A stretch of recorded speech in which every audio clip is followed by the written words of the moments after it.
لیکن یہ چیف صاحب جو ہیں یہ کر رہے ہیں اور ایک دم سے وہ جاگ گئے ہیں، اور جاگنے کے بعد انہوں نے کیا کہا کہ کاغذ نہیں جناب، پولیس کے سامنے جائیں اور پیش ہوں، اپنا موقف بیان کریں، اب پولیس آپ کو بٹھائے، آپ کے ساتھ بدسلوکی کرے، آپ کے ساتھ کیا سلوک رکھا جائے، یہ آپ کے رائٹس ہوتے ہیں۔ پاکستان میں تو یہ ہوتا ہے نا کہ اگر کوئی ملزم آپ پولیس اگر پکڑنے گئی ہے اور نہیں ملتا تو کہتے ہیں کہ جناب اس کے بھائی کو اٹھا لو، اس کے باپ کو اٹھا لو۔ اگر گھر میں کوئی بچہ موجود ہوتا ہے تو اس کو بھی پولیس جو ہے بڑی بے رحمی کے ساتھ اٹھا کر لے جاتی ہے۔ یہ پاکستان ہے۔ اب چیف جسٹس صاحب ایکٹیو ہوئے، اور جو میں فینومینا آپ کے سامنے رکھ رہا تھا کہ اگر سپریم کورٹ آف پاکستان اپنی رٹ قائم نہیں کر سکی تو وہ عدالتیں جو ماتحت ہیں سپریم کورٹ آف پاکستان کے، وہ کسی کے کہنے پر کچھ بھی کر سکتی ہیں۔ تو چیف صاحب مبارک ہو، جس طرح سے آپ کی کارکردگی جا رہی ہے، آپ ان طاقتوں کو مزید جو ہے وہ ایکسپوز کر رہے ہیں پاکستان کی عوام کے سامنے۔ چیف جسٹس یہ کہتے ہیں کہ ہم آپ کو ریلیف دینا چاہ رہے ہیں، اگر آپ نہیں لینا چاہتے تو یہ آپ کی مرضی ہے۔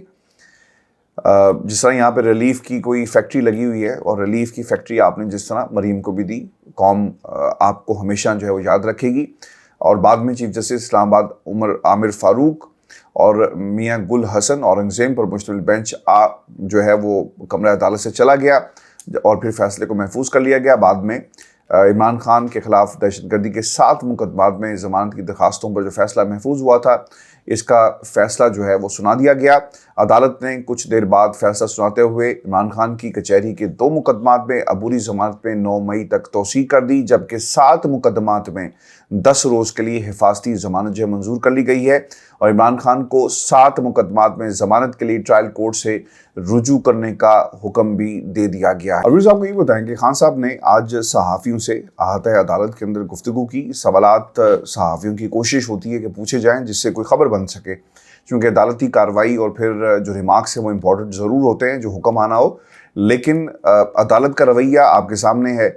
جو گفتگو کی گئی وہ انتہائی اہم تھی، اور یہ پہلی دفعہ جو ایک خان صاحب کی طرف انکشاف کیا گیا۔ جنرل باجوہ نے کئی میٹنگز میں کہا کہ ہمارے ٹینکوں میں تیل نہیں ہے۔ اب دیکھیں یہ ایسی گفتگو ہے جو اس سے پہلے آپ کو یاد ہوگا جب اسد طور کا ایک معاملہ ہوا، ایک لاہور اسلام آباد سے ایک جرنلسٹ ہے، اب وہ جرنلسٹ ہے ٹیکنیکلی کام کرتا رہا ARY میں وغیرہ وغیرہ، مجھے نہیں اس بارے میں زیادہ انفارمیشن، لیکن پاکستان کا جو غیر ملکی میڈیا تھا ٹیلی ویژن چینل سے وہ منسلک رہا، اس نے اسے ضرور جو ہے ایک بڑا پروفائل بنا کر پیش کیا۔ واٹ ایور دا ریزنز ور، اس پہ حملہ ہوتا ہے، اور اس وقت اظہار یکجہتی کے لیے حامد میر صاحب گئے تو حامد میر صاحب نے کہا تھا کہ ان کے ٹینکوں کو زنگ لگ گیا۔ اب اگر آپ تھوڑا سا اس گفتگو کو اور خان صاحب کی گفتگو کو ملا کر دیکھیں تو اس کا مطلب یہ ہوا کہ جنرل باجوہ جب صحافیوں کے ساتھ بیٹھتے تھے اٹھتے تھے تو یہ بات ضرور کرتے ہیں۔ مجھے امتیاز گل صاحب نے بھی یہ بات بتائی کہ بالکل اسی طرح بات ہوئی، اور جنرل باجوہ بار بار کہہ رہے تھے، یعنی بہت ساری ایسی شہادتیں موجود ہیں جن کے مطابق جنرل باجوہ نے یہ بات کہی ہے۔ اس کے بعد ISPR کا یہ موقع بھی سامنے آیا جس میں انہوں نے کہا کہ اسے منسوب کیا جا رہا ہے جو غلط ہے، پاکستان کا دفاع ناقابل تسخیر ہے، انشاءاللہ ایسے ہی ہوگا، اور ہمیں اس بات پہ پورا یقین ہے کہ اگر دشمن پاکستان کی طرف میلی آنکھ سے دیکھے گا تو یقیناً ہم بھرپور قسم کی صلاحیت رکھتے ہیں ان کو جواب دینے کے لیے۔ لیکن جنرل باجوہ کو ہوش کے ناخن لینے چاہیے تھے، جنرل باجوہ کو ایسی حساس گفتگو۔ آج آپ کو معلوم ہوا کہ جنرل باجوہ جو تھے وہ ایک جنرل بننے کے لائق نہیں تھے، اور ان کا جو کورٹ مارشل کا بار بار جو مطالبہ خان صاحب کرتے ہیں وہ درست کرتے ہیں۔ انہوں نے یہ کیا کہا کہ ہمارے ٹینکوں میں تیل نہیں ہے، مطلب آپ کیا کہنا چاہتے ہیں؟ آپ کیا بتانا چاہتے تھے کہ ہمارے حالات کیسے خراب ہیں؟ اور اگر تھے بھی، اگر مان لیا جائے تو اس طرح کی باتیں صحافیوں سے، اور ایسے صحافی جس میں ہر رنگ اور قبیلے اور نسل کا صحافی موجود ہے، آپ ان کے سامنے رکھیں تو کیا آپ کو معلوم نہیں تھا کہ یہ باہر جا کر کیا طوفان برپا کریں گے اور کس قسم کا غدر مچائیں گے؟ وہ آج دیکھ لیں کہ ہو کیا رہا ہے۔ آپ نے سچ بولا یا جھوٹ بولا یہ ایک الگ بات ہے، لیکن اس قسم کی حساس نوعیت کی گفتگو نہیں کرنی چاہیے۔ خان صاحب یہ بھی کہتے ہیں کہ میں حیران تھا کہ یہ کیسا آرمی چیف ہے جو اس طرح کی باتیں کرتا ہے۔ خان صاحب ہم بھی حیران ہیں کہ کیسا آرمی چیف تھا جس نے اپنی ایکسٹینشن کے لیے لندن سے لے کر کراچی، خیبر، پشاور، پنجاب، ہر جگہ جو ہے غدر مچایا۔ عثمان بزدار کا چیپٹر، اور نہ جانے کون کون سے ایسے چیپٹرز ہیں جو جنرل باجوہ کے نام سے یاد رکھے جائیں گے۔ اتنی جانفشانی کے ساتھ، اتنی محنت کے ساتھ جو انہوں نے یہ بدنامی کمائی ہے، شاید یہ کسی اور کے حصے میں نہیں آئے گی۔ خان صاحب نے سوالی انداز میں یہ بھی کہا کہ کیا آپ کو معلوم ہے کہ جسٹس فائز عیسیٰ کے خلاف ریفرنس کہاں سے آیا؟ میں آپ کو ایک بات بتاؤں, جسٹس قاضی فائز عیسیٰ کی جائیدادوں کے حوالے سے سب سے زیادہ رپورٹنگ لندن سے میں نے کی. میں نے آپ کو جائیدادیں بھی دکھائی کہ وہ کہاں پر موجود ہیں. اب وہ صحیح ہے غلط ہے, خان صاحب کیا کہتے ہیں, لیکن جائیدادیں موجود تھی. کوئی بھی سوال کر سکتا ہے کہ جائیدادیں کیسے آئی, منی ٹریل دے دیں, وہی سوالات جو نواز شریف سے پوچھے گئے. لیکن خان صاحب یہ کہتے ہیں کہ یہ کیس جو بنایا گیا, یعنی کچھ تھا جس کے بارے میں ایک ریفرنس بنا کر بھیج دیا گیا, اور خان صاحب نے اس سے پہلے بھی کہا یہ ہمارا اس سے لینا دینا نہیں تھا. فروخ نسیم صاحب جو تھے وہ اسٹیبلشمنٹ کے کوٹے سے انہیں جو ہے وہ باقاعدہ قانون کا قلمدان جو ہے وہ دیا گیا, وہ آپ کے سامنے ہے, جس پر ایم کیو ایم بار بار بھی کہتی بھی رہی کہ یہ ہمارے کوٹے میں سے نہیں ہے, کسی اور کے کوٹے میں سے ہے. تو وہ کون سا کوٹا تھا؟ وہ آرمی کا, یعنی جنرل باجوہ کا کوٹا تھا. اب سب سے حیران کن بات یہ ہے کہ جسٹس قاضی فائز عیسیٰ کا نے جو ان کے خلاف ایک ریفرنس بنا, خان صاحب بھی کہتے ہیں کہ یہ ریفرنس ہم نے نہیں کہیں اور سے آیا. اور ریفرنس بنانے کی وجہ آپ کو معلوم ہے کہ فیض آباد دھرنے میں ISI اور دیگر اداروں کے حوالے سے ایک ڈیٹیل ججمنٹ موجود ہے. جسٹس قاضی فائز عیسیٰ صاحب جو تھے انہوں نے ضرور ایک بات کہی متعدد دفعہ کہ پورے ملک کو ایک فوجی چھاونی جو ہے بنا دیا گیا, چونکہ جب وہ اسلام آباد میں نکلتے تو یہ بات ضرور کرتے. ان کا فوج کے حوالے سے, اداروں کے حوالے سے اپنا موقف ہے یقیناً جو قبول نہیں تھا, جس کے بعد یہ ریفرنس جو بنتا ہے. صحافی نے پھر خان صاحب سے یہ بھی پوچھا ہے کہ خان صاحب یہ پھر کہاں سے آیا تھا. خان صاحب یہ کہتے ہیں کہ ریفرنس جنرل فیض حمید سے بھی اوپر سے آیا. ہمیں بتایا جاتا تھا کہ قانون سب کے لیے برابر ہے, قاضی فائز عیسیٰ سے بھی جواب لینا ہے. بعد میں معلوم ہوا کہ اس کا مقصد کچھ اور تھا, اور مقصد کیا ہے آپ کے سامنے ہے. اب حیرانگی کی بات یہ ہے کہ وقت بدل گیا, کردار بدل گئے, اور جنرل اس وقت پاکستان کے جو آرمی چیف ہیں وہ بھی ایک نئی قیادت موجود ہے. اور ان حالات کے اندر اگلے آرمی چیف آپ کے کون ہیں, اگلے جو چیف جسٹس ہیں وہ کون ہیں؟ جسٹس قاضی فائز عیسیٰ صاحب اگلے چیف جسٹس بننے جا رہے ہیں. تو اب حالات کس طرف جائیں گے, یہ انتہائی اہم سوال ہے پاکستان کے سیاسی منظرنامے کے حوالے سے. اور عمران نے جنرل باجوہ کی طرف اشارہ کرتے ہوئے, یعنی خان صاحب نے یہ بھی کہا کہ ہمیں بتایا گیا کہ نواز شریف جائیداد کیس پر فارغ ہوا ہے, ان کی کرپشن کے بارے میں ہمیں بتایا جاتا تھا. اب بہت ہی اہم سوال ہے کہ اگر نواز شریف کو جائیدادوں کے کیسز کے اوپر فارغ کیا گیا تو اقامہ کہاں سے نکال کر لے آئے؟ میں آپ کو مسلسل کئی مہینے گزر گئے بار بار بتا رہا ہوں کہ یہ اسکرپٹ تھا, اسکرپٹ لکھا گیا, اقامے پر نکال دو تاکہ کل کو ایک لچک ہم دکھا سکیں اور فیصلے کو جب ریورٹ کرنا ہو تو آسانی ہو جائے. آج دیکھیں خان صاحب نے بھی وہی بات کہی کہ جائیدادوں کے معاملے پر نکالا گیا لیکن جائیدادیں نہیں تھی, اقامہ نکلا, اور پھر ہمیں کہا گیا کہ کرپشن کی ہے.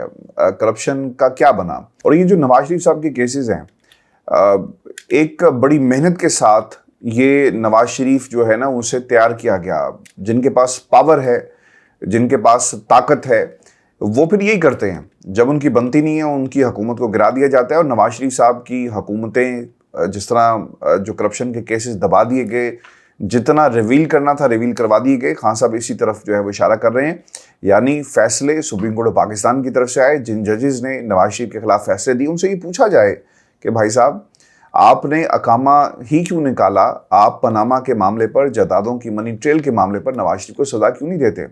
خان صاحب یہ بھی کہتے ہیں کہ اب تو میرے خلاف کیسز کی سینچری ہونے والی ہے. کرکٹ میں تو زیادہ سے زیادہ میرا 170 رنز کا ریکارڈ تھا, لیکن یہاں ڈبل سینچری بن جائے گی. خان صاحب جب باہر نکلے پیشی سے پہلے انہوں نے ایک ویڈیو پیغام بھی جاری کیا ہے. خان صاحب یہ کہتے ہیں کہ عدالتوں کا احترام کرتے ہیں, پاؤں میں سویلنگ کے باوجود پیش ہوں گے, ان کی طرح نہیں جن کی مرضی کا فیصلہ نہ آئے تو ججز کے خلاف پروپیگنڈا کراتے ہیں. 3 روز پہلے لاہور ہائی کورٹ میں کہا ہے کہ مجھے قتل کرنے کی کوشش کی گئی ہے, ایک بار وزیر آباد میں اور دوسری بار 18 مارچ کو جوڈیشل کمپلیکس میں قتل کرنے کی کوشش کی گئی. تمام پاکستانی ہفتے کے روز جو ہیں چیف جسٹس کے ساتھ اظہار یکجہتی کے لیے باہر نکلے, اور پھر 90 روز کے اندر انتخابات کی بات بھی خان صاحب نے کی ہے, اور یہ لوگ الیکشن سے بھاگ رہے ہیں. میرے نا کچھ سوالات ہیں خان صاحب سے بھی اور چیف جسٹس صاحب سے بھی.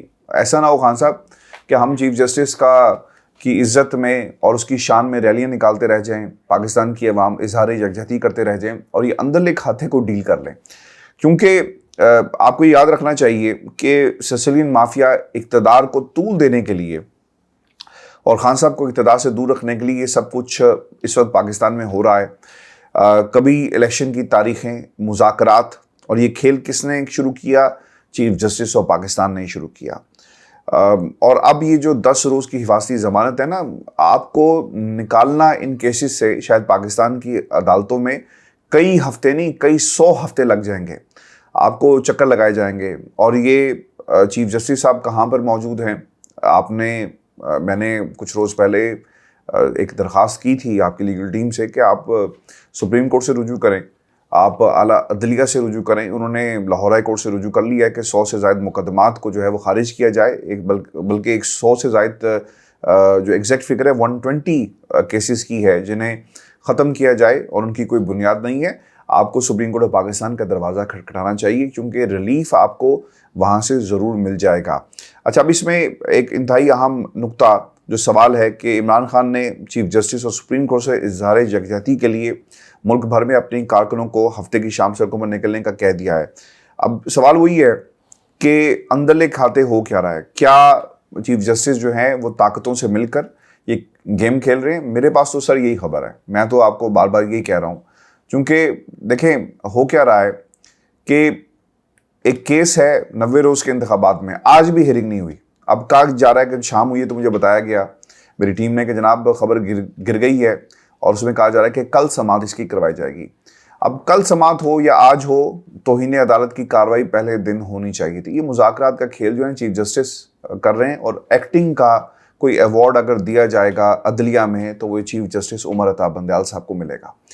ویورز، آپ کو بتاتے چلیں کہ چیف جسٹس کا پارلیمنٹ کی قانون سازی کے بارے میں سخت موقف اور سخت احکامات سامنے آئے، کیونکہ وہاں پر ان کے اپنی جو پاورز ہیں وہ کرٹیل ہوتی ہوئی ہمیں نظر آ رہی ہیں۔ سپریم کورٹ نے پریکٹس اینڈ پروسیجر ایکٹ کے خلاف آئینی درخواستوں پر سماعت کا تحریری حکم نامہ جو ہے وہ جاری کر دیا ہے۔ چیف جسٹس کی سربراہی میں 8 رکنی بینچ نے 2 مئی کو کیس پر سماعت کی تھی، جس کا تحریری حکم نامہ یہ جاری کیا گیا ہے۔ عدالتی حکم میں کہا گیا کہ ایکٹ بننے کے بعد داخل نئی آئین درخواستوں پر بھی نوٹس جاری کیا جا سکتا ہے۔ درخواستوں میں اہم آئینی نکات اٹھائے گئے۔